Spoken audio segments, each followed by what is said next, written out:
We have theater in the round, planetariums in the round, and now educators and architects have created a space unlike anywhere else in the world. Education in the round. Enter the Learning Innovation Center. It's a large building with a lot of space, a lot of room, that wasn't constructed to force a single mode of learning or a single pedagogy. With an ever-expanding campus, the design team for the Learning Innovation Center was given a challenge: create an educational building with a range of classroom types that can teach 2,200 students. In the beginning of the process, OSU faculty explored the feasibility of round learning spaces in the building design.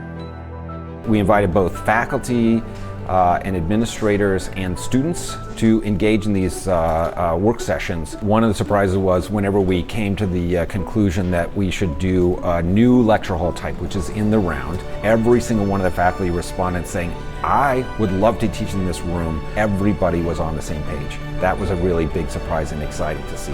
The result was a collection of different learning spaces that support teachers and students with different teaching and learning styles. There's 17 different rooms. No two of them are alike, and so students are being able to learn in environments that are different from one another, and those environments are inviting the instructors to come up with new ways of teaching.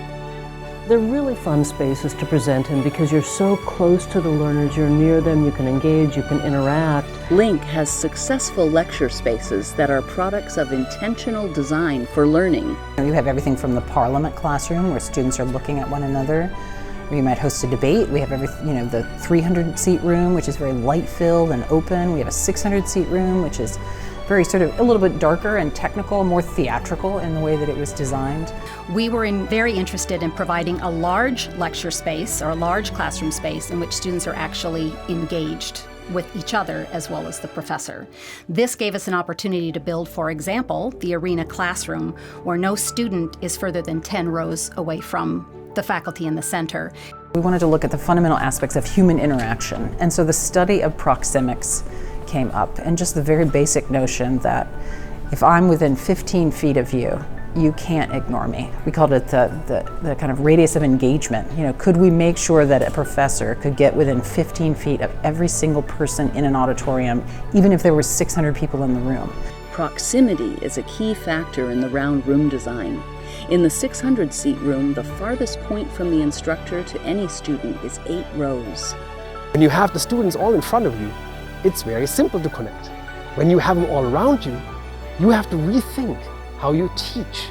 And one thing that's exciting about this place is to see how instructors respond to that challenge. From me to the farthest student is 6 rows. In a regular lecture hall, it is 10, 20 rows up and away. So I can turn to see a student, talk to an individual, bring out those examples from that student, and have the acoustics of the room really let you hear that person in real time. I think that the round room in LINC really offers a conversation style to class lectures that not a lot of other classrooms provide, because you can make eye contact with a lot of peers around your room and bounce ideas back and forth when the lecture is set up to allow that kind of conversation.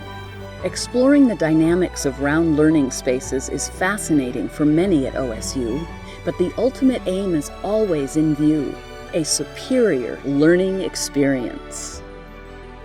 So if we can collect data on which of our students have used those spaces, what their experience was like, what did it mean for their coursework, for their learning, for their retention and mastery of the material, that becomes very important data to help us continue to invest in our students over time. This isn't just about us making a building and shaking hands and walking away, but it's sort of a long-term relationship about what architecture and education can sort of do when they're both done really well together.